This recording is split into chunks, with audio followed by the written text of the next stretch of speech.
Marcoleta. Senator Rodante Marcoleta is recognized to explain his vote. Ginoong Pangulo, noong ang ating Panginoong Diyos ay nilalang po niya yung unang dalawang tao, pinagsabihan niya rin po meron siyang isang sinabi sa kanila na para rin po sa kanilang kapakanan. Ang sabi po niya, kayong dalawa, lahat ng nakikita ninyo na bunga ng halamanan sa inyong paligid at lahat ng mga hayop na nakikita nyo na gumagala riyan, pwede ninyong kainin para sa inyo lahat yan. Ngunit yung natatangi na puno na nandiyon sa gitna, ay huwag ninyong gagalawin. Matatagpo ang kabawalan ng ating Panginoon Diyos. Kaya lang po, meron pong isang ahas na biglang nakialam.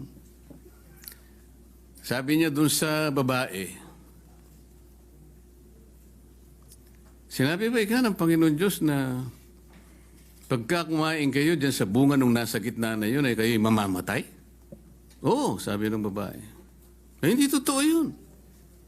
Ang totoo niyan, pagka kumain kayo dyan, mas lalo kayong tatalino. Ito naman si babae, Mr. President, nakinig. At nung makinig siya, pinuntahan pa niya yung asawa niya. Yun po yung kauna-unahang under desire po, Mr. President. Napakain din po yung asawa. Ano po ang ibig ko sabihin? Bakit ko po nilalahad ang pangyayaring ito?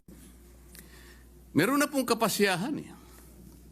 Ang dami pong gustong sumausaw, ang dami pong gustong magsabi ng kaibayong pananaw at paniniwala doon sa kapasyahan na iginagalang nating lahat.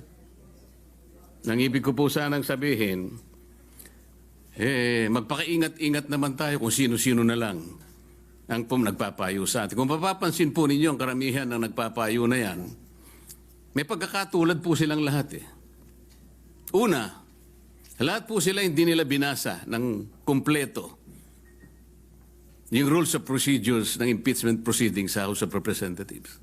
Sapagkat kung binasa po nila yon, malamang hindi po ganun ang kanilang ibinubulong. Pangalawa, lahat po nung yun ay puro paborito po ng mainstream media. Sila na lang po yung tinatanong Pangatlo, lahat po ng yun, walang pagmamahal sa mga Duterte. Ngayon, kung yung kalipunan po ng mga tao na yun, ng karamihan po sila, sa kanila ay nagsasabi, sila po yung mga legal luminaries. Tingin ko po sa kanila, yung iba ay legal mercenaries, Sir President. With all due respect to the word. Kaya po kung minsan, imbes na po malinawan ang marami po nating kababayan, nagkakaroon po ng pag-aalinlangan. Yung iba po ay naililigaw, nalilinlang sapagkat iba't iba.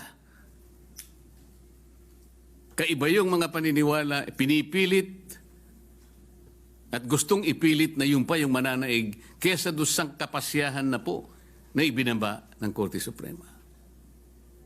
Kung sa bagay nga po, sa una ko pong paghalimbawa, Panginoon Diyos na nga po yun Kinontra pa ng ahas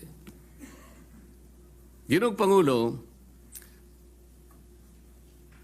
sa mga abogado po, palaging may biruan Kasi po, sa lahat ng pagdidiskusyon ng ating korte, lalong-lalo na po ang kataas-taasang hukuman, hindi naman po lahat ay agreeable.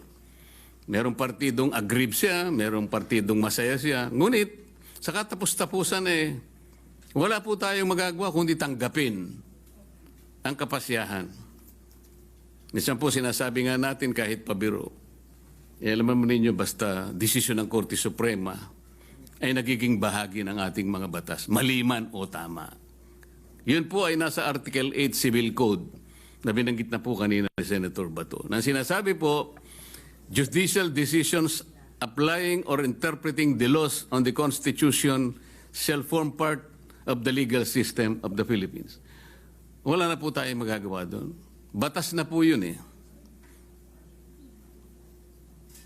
Sa akin pong naunang talumpati kanina, Ginoong Pangulo, hindi ko na po ulitin. I will just request that my entire speech, Mr. President, be incorporated by way of preference to be included in this explanation in my voting yes for my own motion. Thank you very much, Mr. President. Thank you, Senator Marcoleta.